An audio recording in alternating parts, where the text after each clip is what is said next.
Soy admirador tuyo, entonces a ver si hoy nos cuentas un poco toda esa historia, que pues hay una historia muy profunda detrás. En el momento del impacto, la consecuencia inmediata es me he roto la espalda, me he quedado parapléjico. Vale. Porque eso se nota muy bien. A los 4 o 5 segundos de yo darme el golpe, y esto nos pasa a todos, y no me lo ha sabido explicar nadie, pero tenemos la capacidad de subirnos a ese tren del optimismo. Este último golpe ha supuesto un cambio, te diría, muy poderoso desde el punto de vista de crecimiento personal interior mío. Y he llorado mucho, y sufro mucho, pero me estoy construyendo, estoy haciendo una bestia. Hay una cosa que a mí me genera cierta frustración cuando trabajo con mis clientes, y es el hecho de que no se dan cuenta de la vida tan maravillosa que tienen. Yo creo que el problema fundamental es que no sabemos vivir el presente. Yo creo que la gente está o en el pasado o en el futuro. Yo creo que todo está en el lugar del presente, y yo me pregunto por qué. Y yo creo que es porque el presente es enfrentarte a ti mismo. Y enfrentarte a ti mismo es un ejercicio muy duro. Te montas en el coche, conduces, vas a la oficina y es que no vas pensando. Y el primer día que te dan un coche tienes que andar ahí, mira, vas como, ¿no? Entonces aprendemos muy rápido y muy bien. Y esto está fenomenal, pero tiene un inconveniente grande. Y es que dejamos de utilizar la cabeza. Me apoyo sobre el concepto del presentismo. Entonces yo digo, oye, yo no sé cómo voy a estar en 7 días, no tengo ni idea. Pero me voy a concentrar en esta próxima hora en estar bien. Tú te fuiste de viaje con tus amigos de esquí y tuviste un accidente en el cual te quedaste parapléjico por chocarte contra un árbol.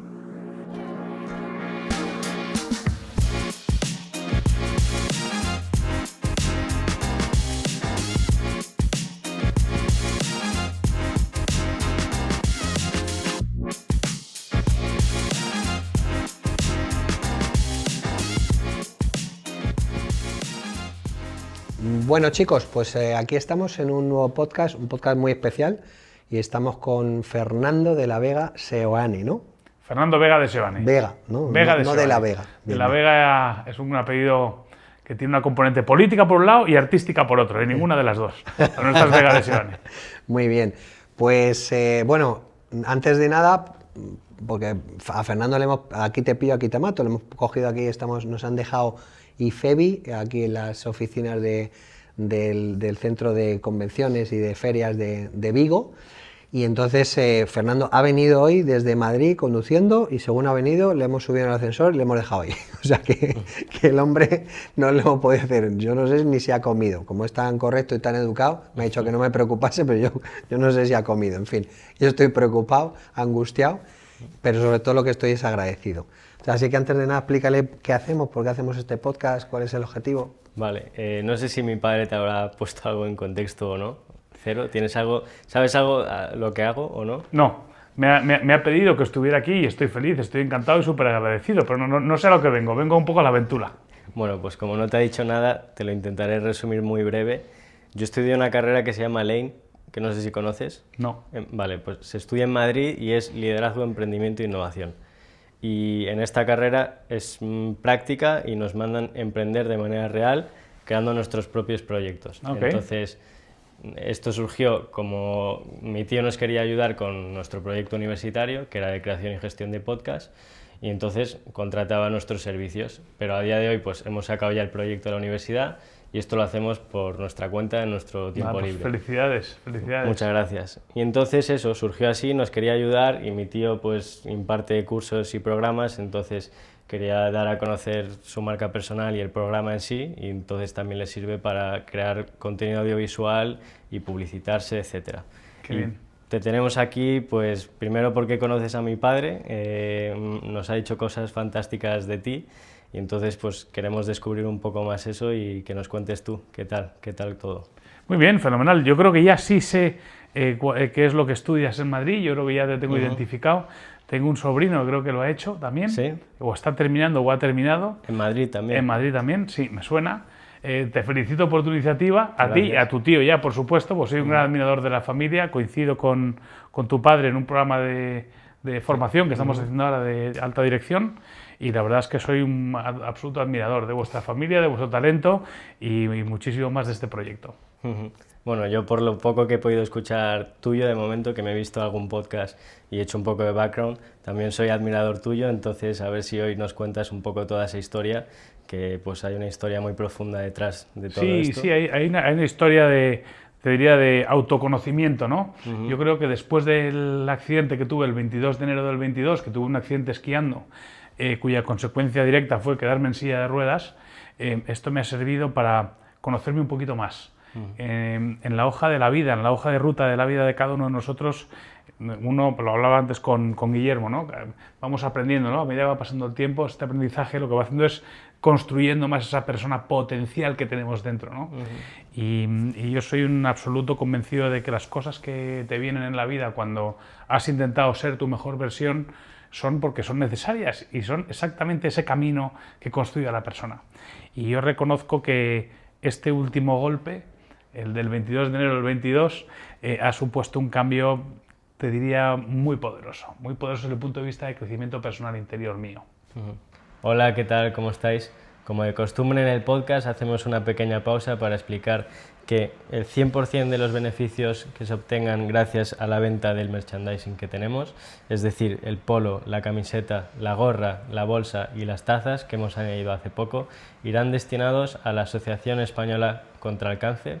Así que nada, os dejamos también el enlace de la web para que podáis comprar todos estos artículos. ¿Y tienes algo más que añadir? Que si no os queda muy bien las tallas, pues que siempre tenéis un sobrino gordo o un tío delgado y hombre, pues que no lo devolváis porque siempre es un engorro. O si no, pues directamente pues podéis comprar una taza o una gorrilla o una bolsa, que no hace falta que tenga una talla específica. Y eso es todo, os dejamos con el podcast. Chao. Hasta luego. Bueno, guau, ¿no? Bueno, yo tuve la oportunidad, le pedí a mi querido hermano, compañero tuyo, cuando me dijo que ibas a venir, lo primero que me dijo es que vas a hacer un speech, un evento aquí, y le dijo que sí, que viniese, que me iba a interesar. Y bueno, pues como ibas a venir a Galicia, pues te hemos invitado al podcast. Pero yo profundizando un poco en el por qué te he invitado, más allá de que pues, seas conocido mi hermano y demás, hay una cosa que a mí me genera cierta frustración cuando trabajo con mis clientes, y es el hecho de que no se dan cuenta de la vida tan maravillosa que tienen, o de que no están, digamos, aprovechando la vida al máximo, ¿no? Yo llamo, hay un programa nuestro, el principal, que es Eficacia y Productividad Personal, que yo llamo programa de alto rendimiento, ¿no? Pero alto rendimiento personal, y trabajas en 6 áreas de la vida, que bueno, la famosa rueda de la vida de Paul J. Meyer y tal, pero veo que la gente no le da la suficiente importancia, ¿no? Y que a lo mejor se enfocan en el trabajo, ¿no? En exceso, como me pasó a mí, y como veo, habiendo leído el libro, ¿no? Que tú también eres súper emprendedor y que además estabas metido en 1000 jaleos, y que ahora lo hablaremos, y cómo ese impacto en tu vida, pues, y con esa capacidad de resiliencia, ¿no? que ya nos contarás cómo cojones lo has hecho, ¿sabes? Pues has podido superarlo y demás, pero sobre todo es un poco tener un testimonio para que la gente valore. Mira, antes de ayer estaba con un cliente haciendo el cierre del programa y entonces el chaval pues tiene sobrepeso, tiene problemas de salud aparejados, no sé qué, el negocio le va bien. Con las herramientas que yo le ha ayudado a mejorar mucho más su negocio, a tener menos ansiedad, menos estrés, pero yo digo, pero te estás olvidando de lo más importante, que eres tú. O sea, te estás olvidando de lo más importante. Hay una cosa que yo llamo que es el AMR, actividades de máximo rendimiento, que yo no lo llamo, sino lo llamo en nuestro programa, y que es enfocarte en cosas que son fundamentales para tu vida, ¿no? Hay una cosa de tu libro, cuando lo leía, que decía: a día de hoy, las cosas más sencillas para una persona que no ha sufrido la lesión que yo he sufrido, como por ejemplo vestirte, ir al baño y demás, las tengo que planificar ordenadamente, ¿no? Entonces, claro, no se da cuenta la suerte que tiene y cómo está tirando su vida, de verdad. Yo hasta hace 2 años digo, no me quiero separar como si yo fuese Dios, porque no lo soy ni mucho menos, pero yo digamos que es como que desperté hace 2 años. Tengo una disciplina que todos los días voy al gimnasio, me cuido, tratamiento de reconstitución hormonal, con médicos, no sé qué, tal. Intento ser la mejor versión en todos los aspectos de mi vida posibles. Y claro, te leo a ti y digo, joder, que no lo diga yo, ¿no? Porque a lo mejor, bueno, ya sabes que la gente, bueno, es que tú, es que no sé qué, pero que lo digas tú, ¿no? En tu situación impacta muchísimo, y creo que esa es la razón por la que estás aquí. Y yo cuando te escucho, Guillermo, envidio un montón el conocimiento teórico que tienes y además la capacidad de implementarlo. el problema es que nos cuesta mucho entender esa teoría que a veces es casi sentido común, ¿eh? Pero yo creo que el problema fundamental es que no sabemos vivir el presente. Yo creo que la gente está o en el pasado o en el futuro. Cuando estás en el futuro es que te pierdes el tú. El tú está en el ahora. En el pasado está un tú que te guste o no te guste, no aporta demasiado. Es el que ha construido el tú de hoy. Y el tú de mañana, o sea, los problemas del mañana, que es donde la gente está viviendo con miedo, donde yo creo que hay mucha ansiedad, mucho estrés, mucha inseguridad, es un tema que está bastante fuera de nuestro control, pero es un motivo para anular el presente. Yo creo que todo está en anular el presente y yo me pregunto por qué. Y yo creo que es porque el presente es enfrentarte a ti mismo. Y enfrentarte a ti mismo es un ejercicio muy duro, pero muy necesario, porque tienes que conocerte tú. Y para conocerte tú tienes que parar y mirarte. Y parar y mirarte es un ejercicio que no sabemos hacer. Yo hago un ejercicio, como no tengo teoría, lo que hago es intentar los conocimientos que he adquirido en este tiempo, verbalizarlos a mi modo, que es un modo muy vulgar de comunicarme, porque no tiene ningún sustento teórico detrás, pero sí tiene mi experiencia personal.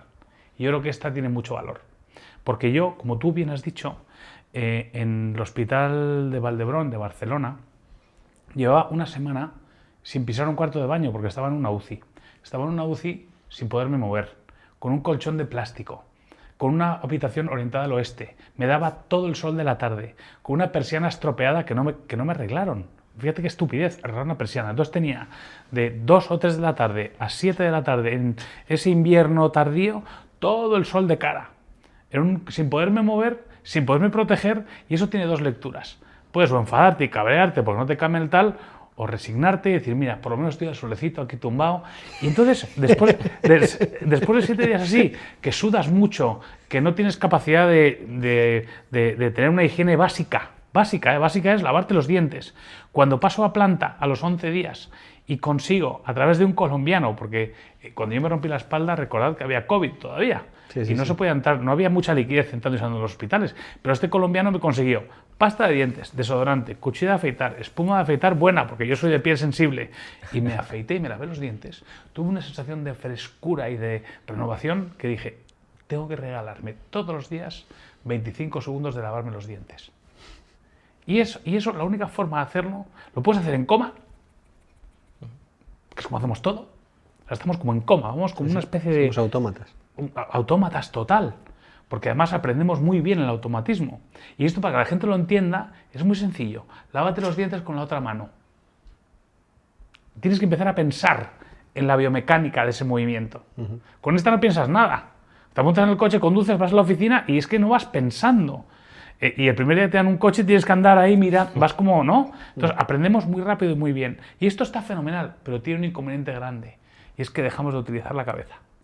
O utilizamos una parte que es la del autómata y dejamos de perdernos cosas que son absolutamente fundamentales para valorar la opción tan inmensa que tenemos de crecer como personas. Porque esto es donde está... La felicidad es un término para mí un poquito cursi. Y es un concepto muy a largo plazo, pero es donde está el sentirte bien, esa coherencia que hablábamos antes, ¿no? Tú decías algo así con respecto a la felicidad que no entendía muy bien, que era al olvidarte de vivir o algo así, es cuando descubres la felicidad. No.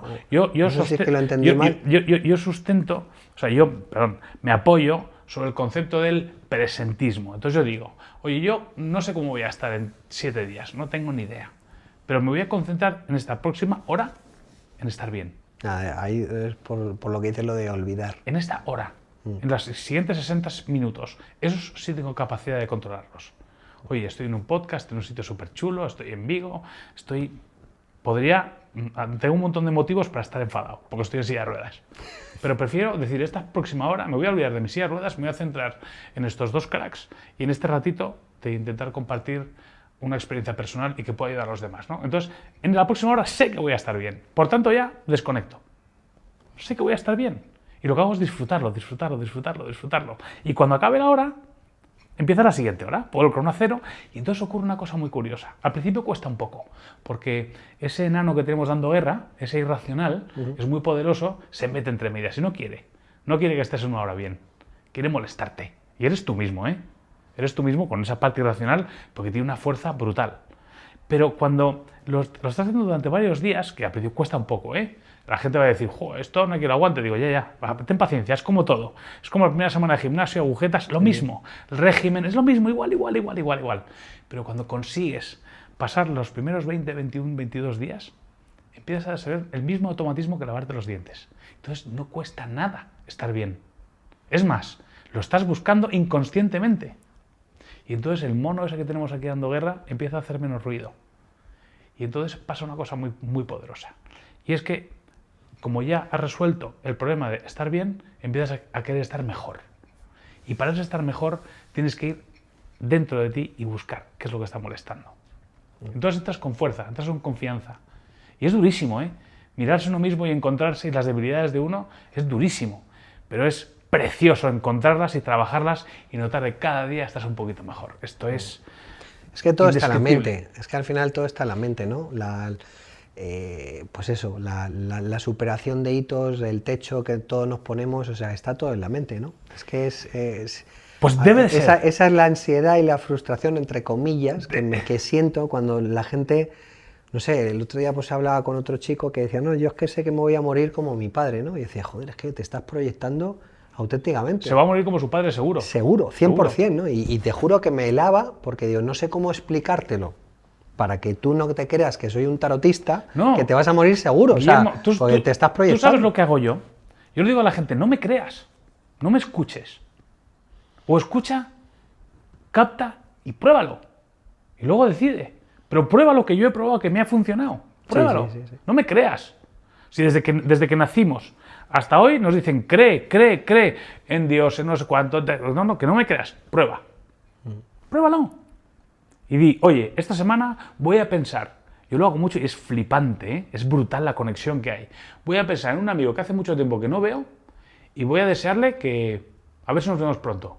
Y ese amigo le va a llamar, seguro. Pasa siempre. Sí, el tema cuántico. Dices, coño, ¿pero qué está pasando aquí? Y es que la mente y el cuerpo o lo que sea, tenemos una capacidad de conexión en un plano infinito que es la bomba, tío. Entonces, si quieres morirte como tu padre, te vas a morir como tu padre seguro. Sí. Seguro. Seguro. Porque inconscientemente vas a estar lanzando mensajes al consciente de lo que tienes que hacer para morirte como tu padre. Sí. Y actuarás como tu padre y harás lo mismo. Entonces, en ese aspecto, yo tengo, por un lado, una visualización, porque me visualizo. O sea, es muy importante verte y sentir o imaginarte lo que vas a sentir cuando llegues, pero en esa siguiente hora, que lo tienes todo bajo control, o sea, poner ese rumbo, pero no perder de vista la siguiente hora. Porque es muy frustrante. Eso es complicado. Es muy complicado. Eso es complicado. Es muy complicado. Y de verdad, yo he tardado 4 años. 4 años de prácticamente cama, dolores infernales todos los días y entender por qué demonios me ha llegado esto. Porque yo me he quedado parapléjico y de la lista de cosas que me molestan, el 95% de la gente no tiene ni idea, se cree que es la silla. Y la silla es lo que menos me importa de todo esto. Es lo que más se ve. Es lo que menos me importa.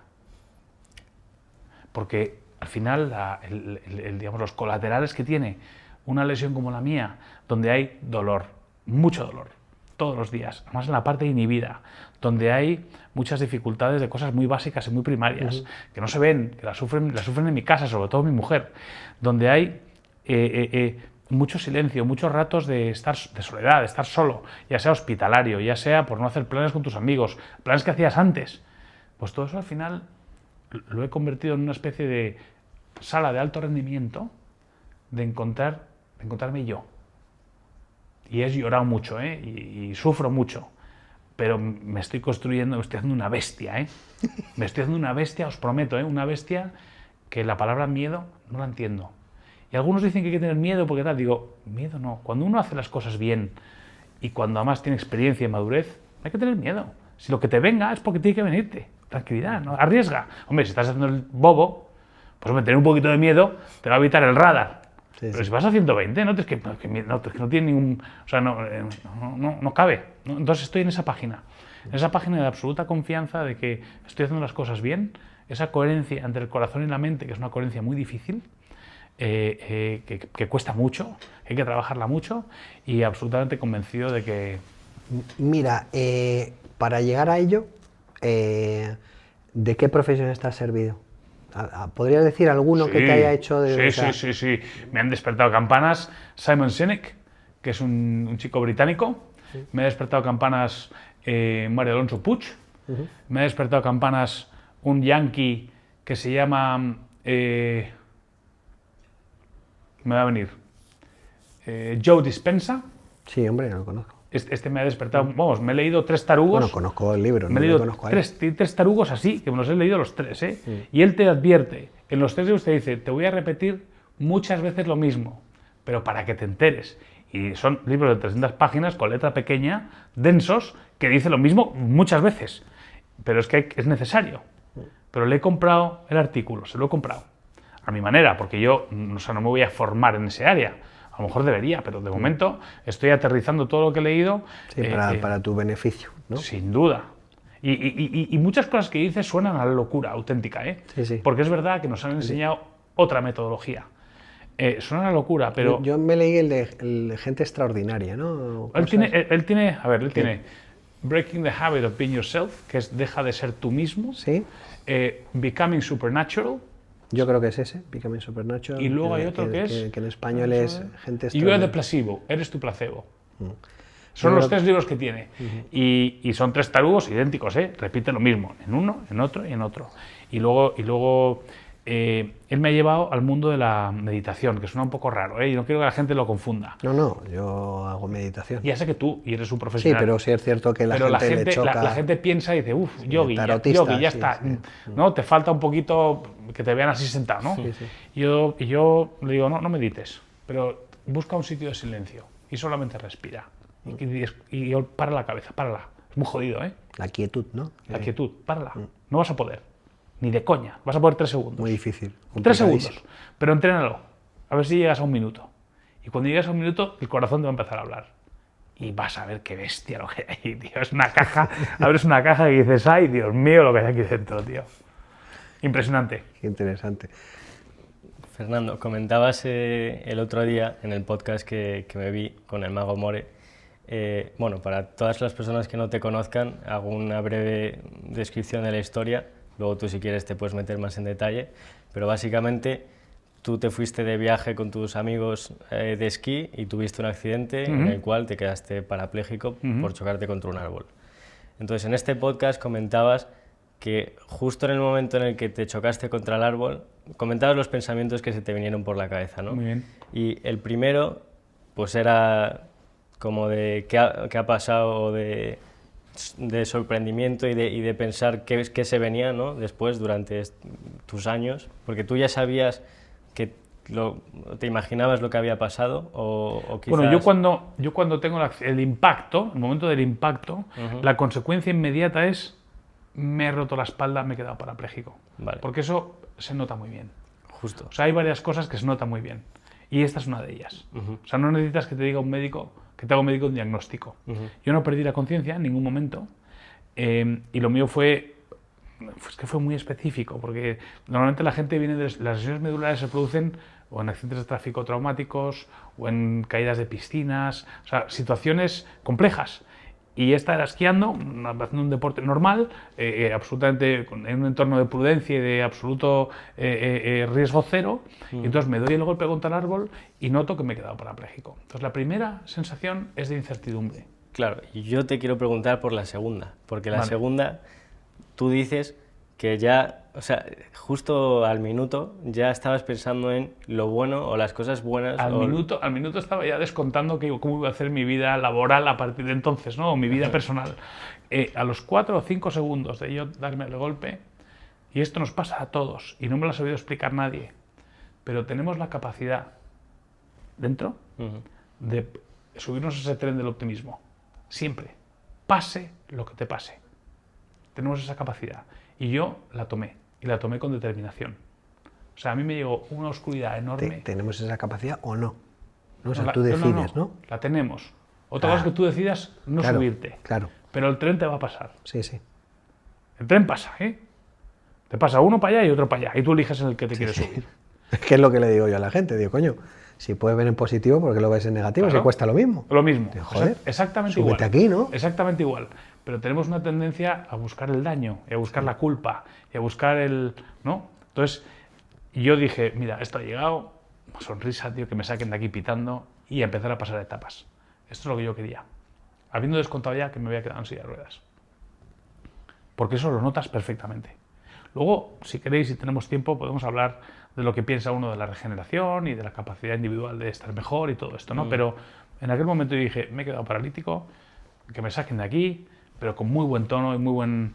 De verdad, ¿eh? O sea, llegaron mis amigos y cuando llegaron yo ya estaba en clave muy optimista, en clave de... con mucha naturalidad a contar lo que me había pasado, cuando vinieron los pisteros igual, cuando vino el helicóptero igual, y desde ese día hasta hoy no ha cambiado mi actitud.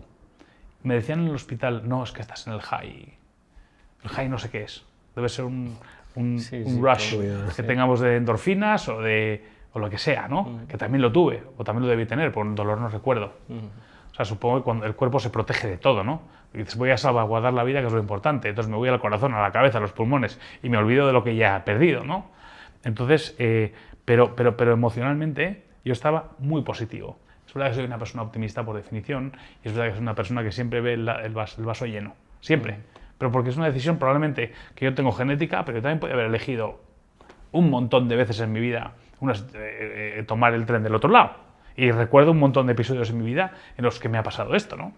Entonces, la magia de todo esto es confiar en que si a ti te pasara, porque la gente lo que hace es ponerse en tu pellejo, ¿no? Y dice, joder, si me pasara a mí, pues yo hubiera dicho lo mismo el viernes antes de romperme la espalda. No voy a ser capaz de adaptarme.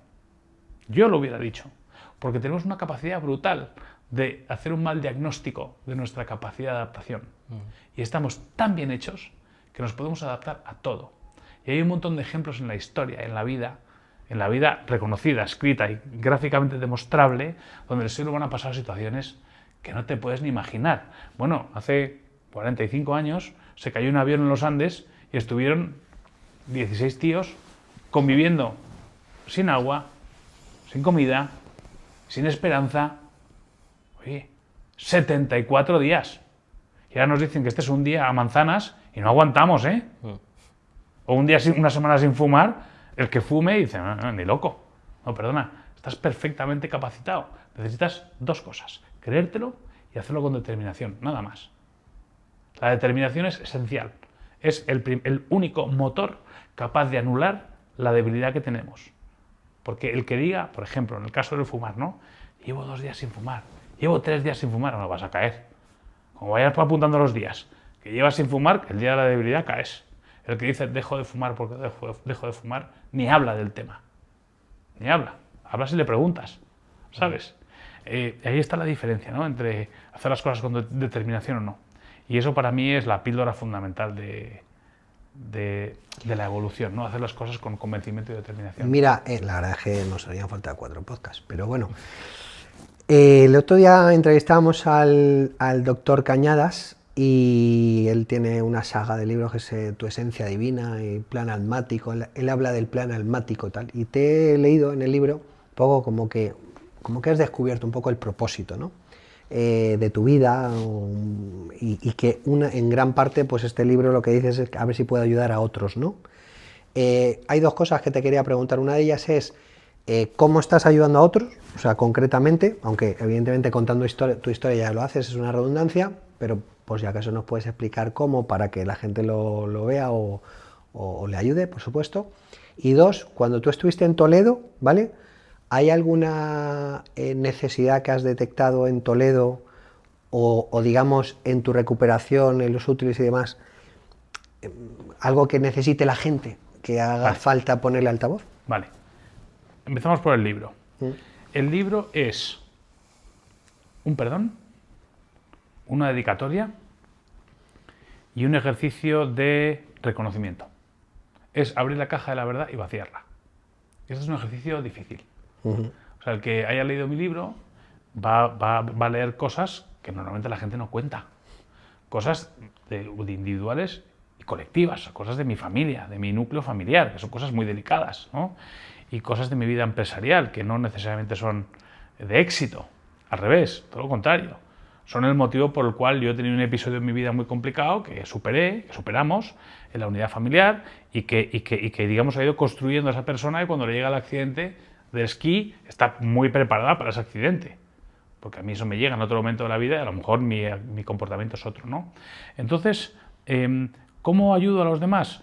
Pues yo creo que siendo yo, porque soy una persona que creo que compartir mis debilidades y mis aprendizajes, creo que eso es una referencia para mucha gente. Yo no creo que sea tanto una sonrisa y una silla de ruedas, que también ayuda, porque genera, empatía bueno, lo que genera es atracción. Cariño, ¿no? Genera atracción, no genera pena, al revés, genera ganas de, ¿no? O sea, ves a un tío sentado con una sonrisa que te está mirando y lo que te devuelve es una sonrisa siempre, ¿no? Entonces yo creo que ayudo, es ese pack, ¿no? Ese pack de reconstrucción familiar, de compartir la historia, de compartirla con mucha honestidad y reconocimiento, porque yo también tengo momentos muy malos, que también los comparto, ¿no? Sí, sí, sí. Como todos, ¿no? Tenemos momentos malos. Digamos, es esa normalización, ¿no? No el todo super guay, el todo happy flower, no. Esto es durísimo. Y yo estoy sufriendo muchísimo, pero lo aconsejo.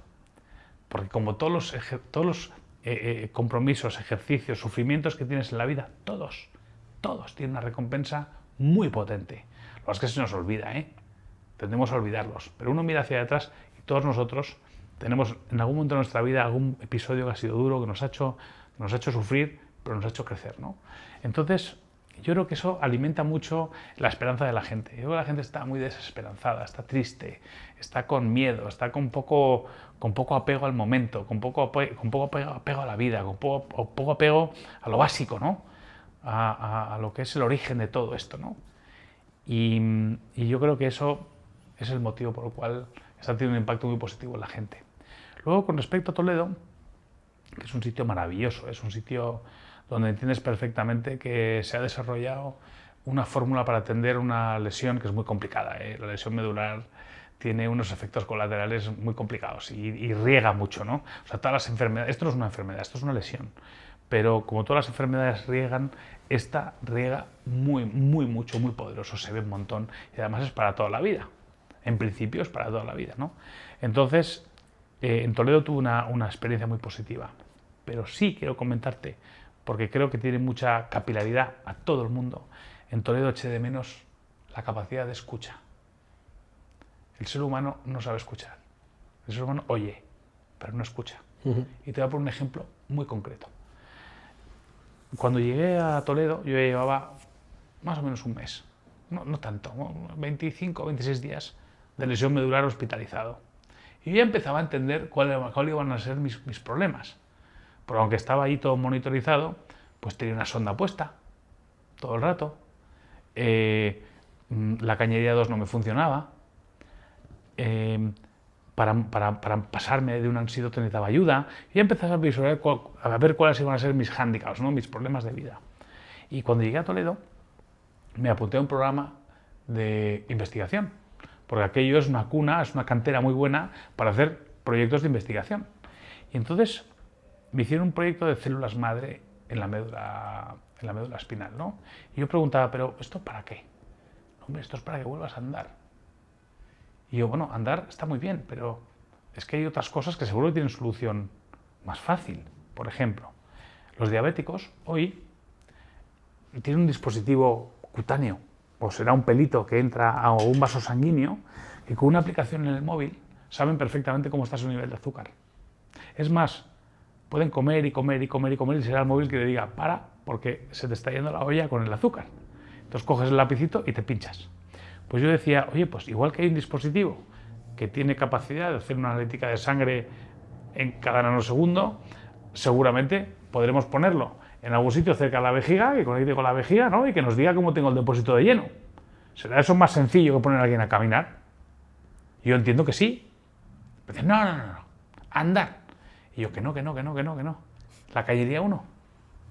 Los lesionados medulares como yo, 5 veces al día tenemos que sondarnos y es una historia.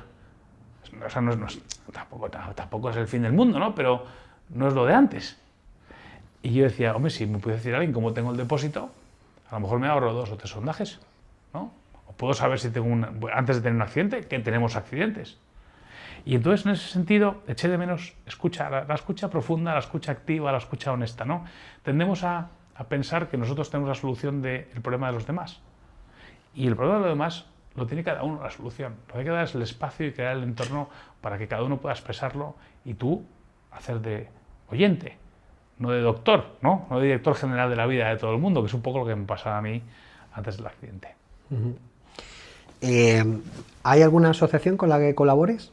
Colaboro con muchas.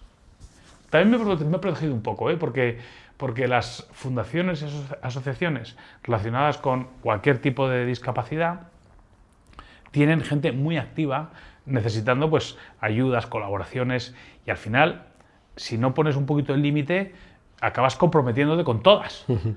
Entonces, en ese sentido, yo colaboro con la Fundación FDI, que es una fundación con la que estoy absolutamente comprometido. Y ¿FDI qué es? Es una fundación que lo que hace es ayudar a integrar a los niños con discapacidad en el mundo del deporte. Fomento, desarrollo e integración. Fomento, desarrollo e integración. Entonces, yo estoy, como soy en absoluto convencido de que el deporte en nuestra vida tiene muchísimo sentido, porque es verdad que antes, cuando éramos muy primarios, el deporte se hacía para sobrevivir a base de cazar, correr y cazar, ¿no? Yo creo que ahora tenemos una vida al revés, que todo eso está resuelto, ¿no? Lo primario está absolutamente resuelto, por tanto, los fuegos, los tigres, los leones, todo esto ya no es un problema, entonces el problema es ahora otro, ¿no? Pero se convierte en una vida muy sedentaria, muy rutinaria y quizá un poquito tóxica en ese sentido, ¿no? Entonces, yo que una persona con movilidad reducida como yo pueda ejercitar el deporte, me parece que el fondo de la fundación tiene mucho sentido y está muy alineado con lo que yo prescribo, ¿no?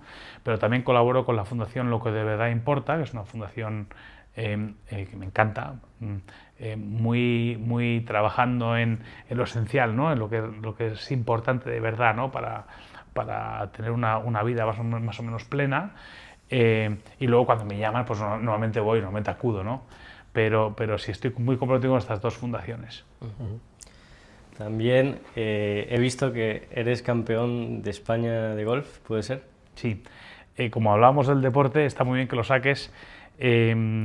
Uno de los deportes que yo siempre he practicado ha sido el golf. Yo he sido fundamentalmente golfista en mi primera etapa muy infantil, ¿no? Luego jugué al fútbol, al rugby y a otros deportes de contacto, ¿no? O de equipo o de colectivo. Pero yo me crié jugando al golf y fui 3 veces campeón de España de golf, alevín, con 9, 10 y 11 años. Pero dejé de jugar al golf en el 86, cuando cumplí 12 años, por un fracaso deportivo de ese nivel, a los 12 años, ¿no? Pero para mí tuvo un impacto muy bestia. Y cuando salí de Toledo, la Federación Madrileña de Golf me dijo que tenían un paragolfer, que es una silla para jugar al golf. Entonces yo no había pensado en qué iba a hacer deportivamente hablando, ¿no? Pero me dijeron, oye, mira, tenemos esta posibilidad. Luego mi primo Álvaro Cerolo, que es el fisio del Tour Europeo de Golf, habló con la parte federativa del golf adaptado europeo, EDGA, European Disabled Golf Association, que además tienen una ramificación mundial brutal y está súper bien hecho. Coincidía que venía el presidente de EDGA con el director técnico a Madrid. Entonces me vieron en la silla y me dijeron, pero tú puedes jugar al golf perfectamente. Y en una silla de estas pegué unas bolas en la Federación Nacional de Golf de Madrid, y la verdad es que vi el paragolfer, empecé a pegarle y me entró otra vez esa fiebre de competición y esa fiebre de campeón de golf, y ya he sido campeón de golf adaptado de España, absoluto, lo que es la segunda categoría, porque hay una categoría, o sea, tenemos una limitación muy grande, los de silla, y estoy cuarto de ranking EDGA mundial, y este año juego el US Open en Estados Unidos, en el mes de julio. ¿El mes de julio? Sí. Entonces tengo absoluta determinación de ser el mejor jugador de golf del mundo, y lo seré seguro. Lo visualizo, me veo. Qué bueno. Me veo en la lista del primero. Decías en tu libro que habías detectado uno que era muy bueno, que decías que a lo mejor le enviabas una carta para retarle. Bueno, sí, ya está bastante cerca de... He descubierto otro en Estados Unidos, y por eso estoy yendo a jugar a Estados Unidos ahora. No sé si era holandés este. Holandés, decías, sí, ¿no? este era holandés, que ya en el Campeonato de Europa de este año, después del primer día, estuve yo líder. O O sea, hay por ahí líder, o sea, se ve la banderita de España, Fernando Begasone, líder del primer día de silla. Al final del torneo quedé tercero, pero estuve líder un día, que es algo muy nuevo, y estaba el holandés por debajo. Entonces le dije, acostúmbrate, muchacho, porque esto va a ser, acostúmbrate, porque esto va a ser lo que te espera, ¿no? Él tiene una lesión diferente, él tiene esclerosis múltiple, que es una enfermedad degenerativa. Él todavía puede ponerse de pie, pero el futuro que le augura no es demasiado halagüeño, ¿no? Y tenemos muy buena relación. Yo estudié en Holanda 2 años y tenemos ese chascarrillo, ¿no? Ese encontrarnos y hablar en holandés, ¿no? Mi holandés divertido. Y bueno, él en ese sentido yo creo que se está divirtiendo más, porque al final los de silla somos muy poquitos, y cuando viene un chico nuevo al pueblo que venga a dar guerra es muy interesante, ¿no? Lo que hace es que mejore el nivel en general, ¿no? Sí, sí. Como decía Rafa Nadal con su amigo Roger, ¿no? Sí, sí. Que tanta competitividad lo que ha hecho ha sido subir el nivel del tenis, ¿no? ¿Cuántas personas suelen competir en esta categoría? Porque en España normalmente juego solo, lamentablemente, pero bueno, en la categoría segunda de golf, donde yo he competido en el Campeonato de España y gané, hay de todo, hay sordos, hay gente que le falta una pierna, tiene un implante biónico, o sea, hay de todo. Pero en los torneos europeos donde hay más afición al golf en silla, solemos ser entre 25 y 16, normalmente, jugadores. ¿Y cuál es el premio de ganar el US Open? Pues que el holandés tenga que someterse y decir, muchacho, tenía razón. Verle segundo. Tenía razón, has venido a ganar. Bueno, hay un trofeo material, pero que eso no realmente lo... Sí. Tú piensas que cuando yo voy a jugar a Holanda, cuando voy a jugar a Inglaterra, la logística es como ir con un caballo. O sea, es una cosa complicada, ¿no? Entonces, todo lo que hay debajo del torneo ya en sí es complejo y un reto, ¿no? Entonces, no solamente llegar, no tener averías. Complejo y costoso, ¿no? Sí, bueno, pero eso me está ayudando mucha Porque gente. Y tengo ¿Cómo mucha suerte. lo ha llamado? ¿Golfer? El paragolfer. ¿Paragolfer? Es un chisme que vale 27.000 euros, claro. y que yo tengo la suerte de que con la ayuda de... ¿Y se adapta a la silla? ¿Eh? ¿Se adapta a la silla o cómo va? No, te cambias de una silla a la otra. Te cambias de una silla te a la levanta. otra y te levanta. Y lo que hace el asiento es levantarse, es como una grúa y te pone de pie. Y te pone recto, ¿no? Te pone bastante, te incorpora bastante. Entonces tienes la posibilidad de pegar la pelota desde una posición de jugador de golf. Dani y yo jugamos al golf. Bueno, Dani es más golfista, yo soy más de pitch and patista. ¿Cuál es la diferencia que notas? Bueno, hay una diferencia le brutal. da la hostia, pero digo hay una diferencia así, algo que... biomecánica brutal. O sea, yo juego al golf con una mano, no puedo utilizar mi cuerpo para aplicar potencia, entonces pego muy poca distancia. Claro, con una mano, ¿no? Sí, con una mano, pero sin hacer este ejercicio de torsión, ¿no? Claro. Y de pegar con las piernas. El golf tiene mucho de pegar con las piernas, ¿no? De mover la tierra, ¿no? De hacer palancas, ¿no? Y entonces cuando estás atado y sin poderte mover, palanca ninguna, es como pegar un escobazo, ¿no? Sí. Pero siendo ese hándicap fundamental de la distancia, al final se trata de meter la pelota en el agujero con los menos golpes posibles. Entonces empiezas a ponderar cosas que antes no ponderabas, porque entra en juego absolutamente todo. Cualquier hazard, bunker, agua, entra en juego todo. Entonces tienes que ser muy fino con tu plan estratégico del hoyo, ¿no? Entonces al final los profesionales de golf juegan el hoyo de atrás hacia adelante, es decir, ven dónde está la bandera y en función de eso hacen su hoyo, posicionan la bola en un sitio u otro, y yo al revés, yo construyo el golf desde el tee, digo, a ver qué tengo por delante para poder llegar a la bandera con la mejor condición posible, ¿no? Claro. Pero sí... Porque la salida es la misma, tú sales desde la misma distancia. La salida es la misma, y esto es un problema. Me explico por qué. No tiene ningún sentido que sin mi limitación de distancia yo tenga que por narices competir en la misma distancia que alguien que no tenga un problema de distancia. Es decir, los niños pequeños salen de delante porque no pegan. Y los abueletes salen de delante porque no pegan. Tiene que entender el sistema español que un paralítico tampoco pega. Los que no lo entienden. ¿Pero es en España o en el mundo? No, es en España. En España solo. Es en España. Pero es que en Estados Unidos, que son muy listos, te ponen donde haga falta para que seas competitivo. Casi un traje a medida. Entonces los jugadores de silla jugamos el campo más corto que hay. Pero es que un jugador de silla en un campo corto, si es bueno, puede competir contra el mejor del torneo. Puede perfectamente competir contra el mejor del torneo. porque el golf se juega en la distancia corta. El dinero está en el approach y en el putt, siempre. No en la distancia. Pero tienes que tener un mínimo para poder llegar a ese approach y putt, ¿no? Claro, porque un par 4, por ejemplo, ¿cuánto puedes tardar tú? ¿Cuántos golpes Yo los puede pares ser? 4, desde amarillas, Ujú. desde 60, a los que no juegan al golf, hay normalmente 4 salidas, ¿no? La de profesionales, la de amateurs, la de señoras, digamos, profesionales, abueletes no, seniors, y la de niños, ¿no? Ujú. Entonces yo estoy jugando desde amarillas, desde amateurs, donde juegan los amateurs normales.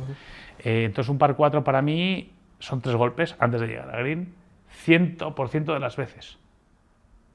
O sea, no llego nunca de 2, imposible. Cuando un amateur a lo mejor llega con un hierro 7, un hierro 8, un hierro 9, o sea, está pegando un tiro bastante al sitio. Ujú.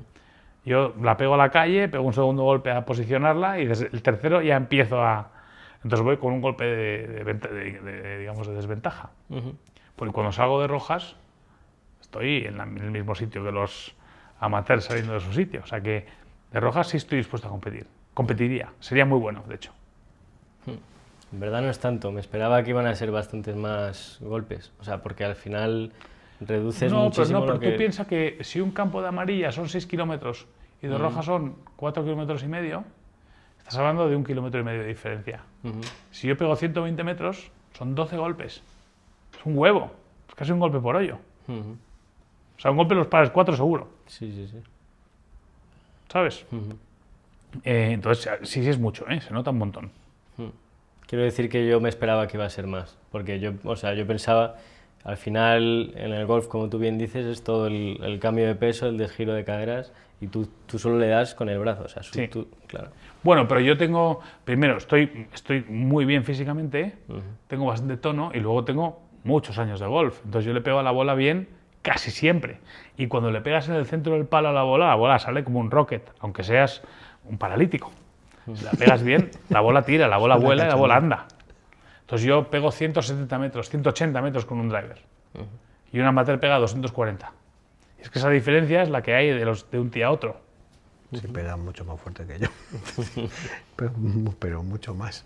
Pero bueno, claro, yo soy un... Vamos, no Recién llego ni llegado. a amateur. De ¿no? momento un recién llegado. No llego ni a amateur. Mira, ¿a qué te dedicas tú? ¿Qué haces? Pues mira, yo... aparte de toda la cantidad de cosas He tratado de simplificarlo mucho, pero dedico muchísimas horas al entrenamiento personal. Muchísimas, Guillermo, mucho. Es agotador, es cansadísimo, pero estoy en esa apuesta. Ahora estoy queriendo identificar por qué los dolores, por qué este atasco, por qué... Y estoy encontrando cosas. Estoy explorando la intervención quirúrgica que tuve, estoy explorando qué pasa si yo me quito esa fijación que me pusieron para una estabilización inicial. O sea, me confirmaron que eso es para estabilizar la espalda y que luego los huesos se recomponen y que ya esa estructura metálica no tiene ninguna utilidad. Tampoco dicen la medicina tradicional que tampoco va a tener nada bueno. Pero bueno, yo estoy explorando todo esto, ¿no? Desde la parte emocional por un lado y la parte física por otro. Y luego las quiero, digamos, integrar, ¿no? Quiero integrar esa fortaleza, esa construcción que estoy haciendo sobre la persona, sobre mí, e integrarla con ese cuerpo, ¿no? Y a ver si conseguimos mejorar, que estoy seguro que mejoraremos. Vale, pero digo, eso lo estás haciendo, vamos a decir, de forma egoísta, entre comillas, aunque no es la palabra más adecuada, para tu bienestar personal. Bueno, ¿no? es que yo he aprendido a ponerme yo también en el centro. Sí, sí, Guillermo, por eso es digo. un tema que hemos hablado antes, ¿no? Sí, que sí. uno se olvida de uno mismo, ¿no? Y yo ahora tengo necesariamente Sí, que sí. pensar en mí. Porque si yo estoy bien, o sea, si estoy mal, tengo una capacidad de intoxicación brutal. Porque ya sabes que generar un buen ambiente, la persona necesita estar bien. Generar un mal ambiente es estar mal. Es así de sencillo, ¿no? Entonces yo quiero trabajar ese aspecto, ¿no? Luego, aparte, estoy estudiando, dedico un par de días a la semana al estudio académico, porque mi cabeza sigue activa, ¿no? Desde ese punto de vista. Tengo 51 años, tengo una mente emprendedora una mente emprendedora. ¿Eres del 75? 74. 74. Una mente emprendedora sosegada, porque yo fui un emprendedor loco desde el punto de vista de actividad, ¿no? Muchísima actividad y 1000 historias, ¿no? Ahora he aprendido a ser un poquito más selectivo. Y las historias que elijo es porque realmente creo que tienen sentido y que van a maximizar, van a sacar de mí ese alto rendimiento capaz que tengo, ¿no? Luego estoy ayudando desde el punto de vista de la gente dando conferencias y charlas, ¿no? Que es algo que vengo aquí hoy. ¿Vives de eso? No. Esto supone una parte fundamental de mi bienestar, porque ayudar ayuda mucho, ¿no? Y yo lo veo en la cara de la gente, ¿no? Sí, de tu propósito, ¿no? Claro, entonces uno sale de estos eventos con bastante ilusión, motivación y sensación de haber cubierto el expediente de ayudar a los demás. Y de esa parte emprendedora, que dices que sobre todo la tenías mucho más marcada antes, no marcada porque la sigues teniendo, pero que antes abarcabas muchísimas más cosas, ¿cuáles fueron tus mayores emprendimientos o los que más han destacado en tu vida? Pues mira, los que más han destacado, quitando los de mi vida personal, que son emprendimientos también, pero en otro formato y que de un súper éxito, los que más han destacado han sido los que me han ido mal. Los que me han hecho sufrir y los que me han hecho ponderar el riesgo que estaba poniendo en juego cuando uno emprende, porque cuando uno emprende pone en juego determinadas cosas. Entonces yo lo hice en un momento de mi vida donde las necesidades, las prioridades eran otras y me equivoqué y entonces aprendí a priorizar, y esto que parece una estupidez es muchas veces la razón por la cual las cosas no funcionan, porque no has priorizado adecuadamente. Yo tuve dos emprendimientos frustrados, y uno de ellos fue un proyecto deportivo muy bonito. Desde el punto de vista Almería, ¿no? teórico tenía muchísimo sentido. O sea, un amigo mío inglés y yo, amigo mío porque habíamos estudiado juntos en el colegio de Inglaterra, decidimos montar un sistema de regeneración de infraestructuras. Es decir, cuando se produce un evento deportivo de cierta relevancia, las ciudades que compiten por hacer esos eventos lo que hacen es prometer inversiones muy altas en infraestructuras deportivas. Las no deportivas, las residenciales, hoteleras, digamos, cuando acaba el evento, las recolocan bien, pero normalmente se quedan en bastante desuso y bastante abandono, y tenemos millones de ejemplos. Bueno, en España tenemos la exitosa reconversión de Barcelona en el 92, pero tú te vas a Grecia, o te vas a Brasil, o te vas a Los Ángeles, o te vas a México y ves un montón de infraestructuras abandonadas que fueron el resultado de una Olimpiada o un Mundial o unos Juegos del Mediterráneo. Entonces en Almería, en el 2005, se hicieron los Juegos del Mediterráneo y se hizo una inversión muy bestia. Entonces había una instalación que estaba en abandono en Cuevas de Almanzora, que es una localidad cerca de Murcia, cerca de Águilas, ya en la frontera, en la parte más oriental de Andalucía, y había un canal de remo que se hizo para los Juegos del 2005, para remo y piragua.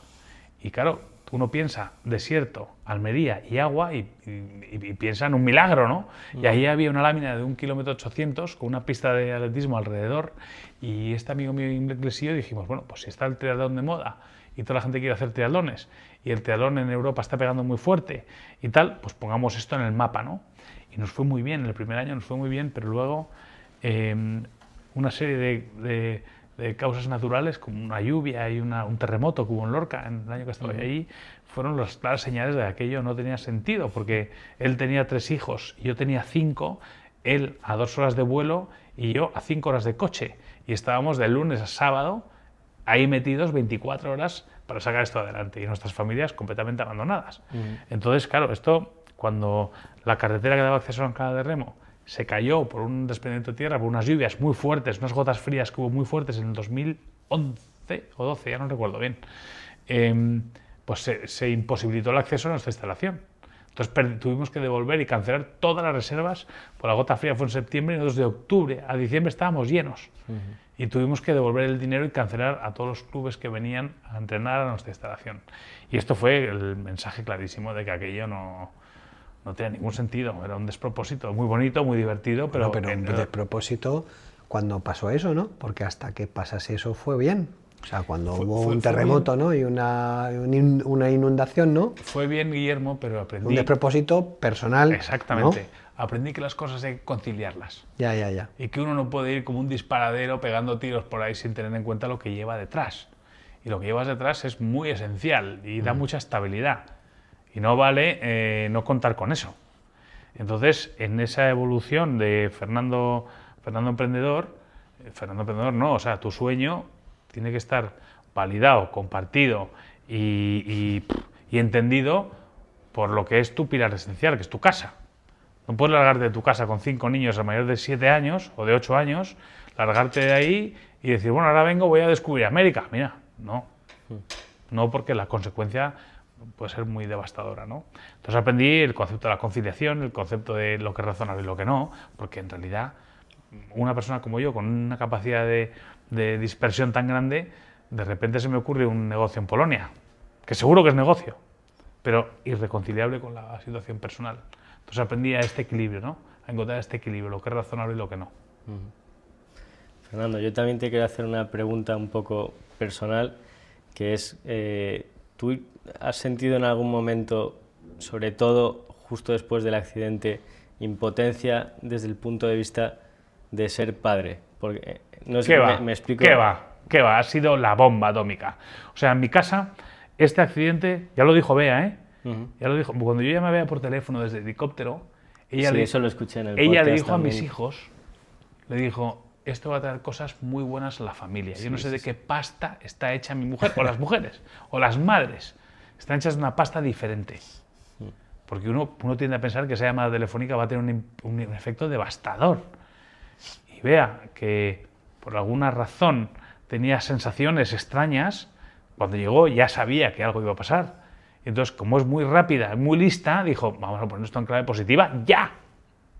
Y le dijo a mis hijos, esto va a traer cosas muy buenas a la familia. Y yo he visto, o sea, nosotros somos una familia muy normal, pero el ambiente que hay en mi casa ahora, pues a mí me llena el corazón a tope, porque mis hijos están en modo colaborativo, en modo buenrollista, en modo ayuda en lo que un niño puede dar.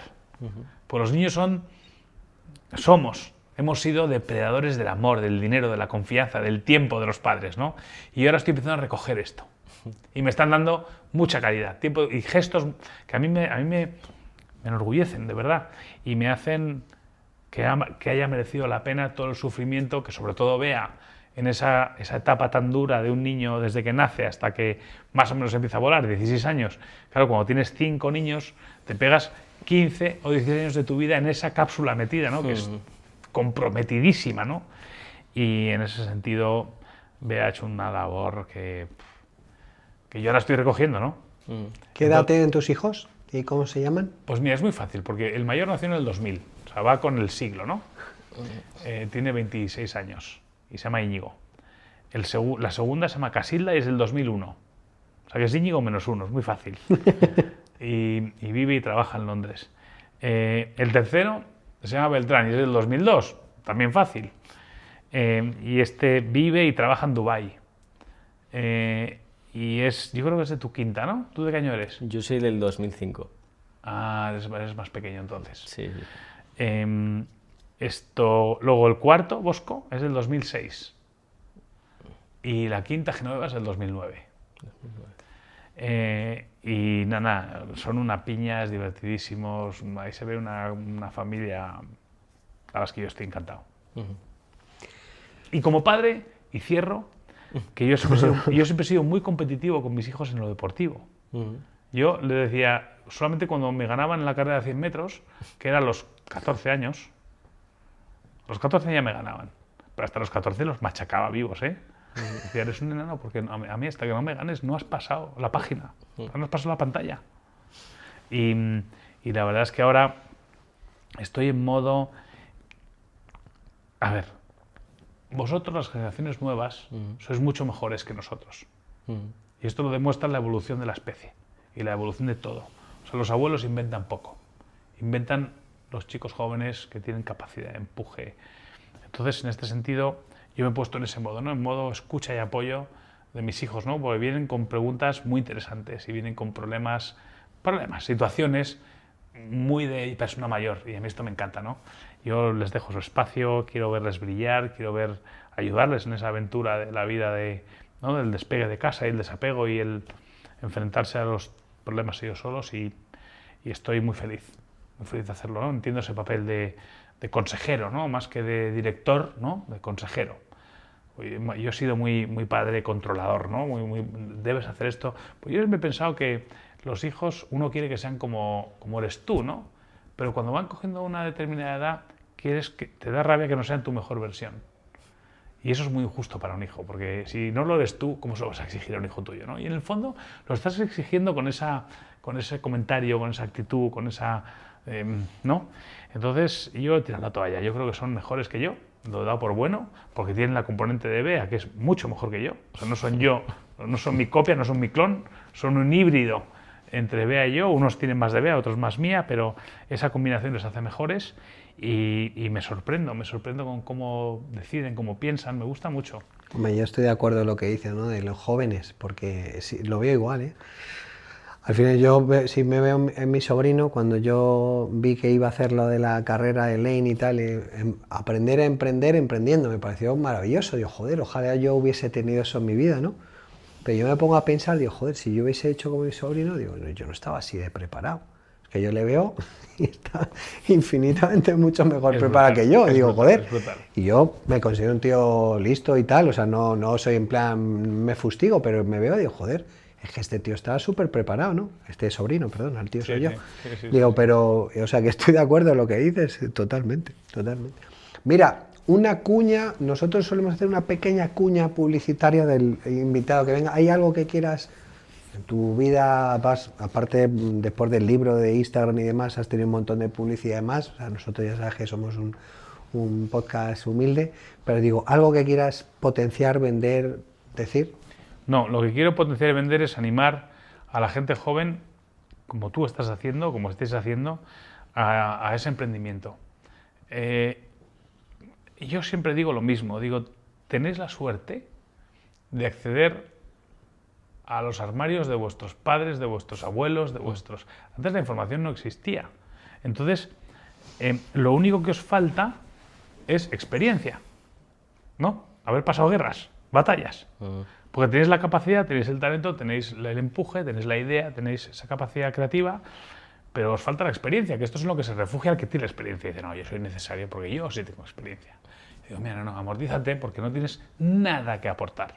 Entonces, que miréis un poco, miréis lo que han hecho vuestra gente cercana, porque ahí es un aprendizaje brutal, porque hay cosas muy esenciales que se aprenden o a capones o porque te lo cuentan y te lo crees. Porque a veces lo que contamos los padres no lo oís tampoco, ¿no? Pero, o sea, yo creo que os recomiendo que os apoyéis en la gente con más experiencia.